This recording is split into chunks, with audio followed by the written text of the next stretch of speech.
Abfractions are notches in the tooth structure near or even under the gum line.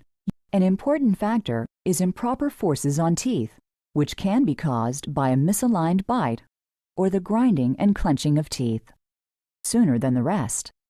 This causes undue stress on the involved teeth, and they begin to flex. Over time, this continual flexing and stress causes the enamel to separate from the inner dentin layer of the tooth, forming a notch at the gum line. Tooth grinding and clenching also place extra stress on teeth. We may prescribe a night guard to absorb those stresses and protect your teeth. The set tooth-colored fillings can restore the tooth to nearly its original color and shape. Dealing with abfractions early can prevent further damage and restore your teeth to beautiful, good health.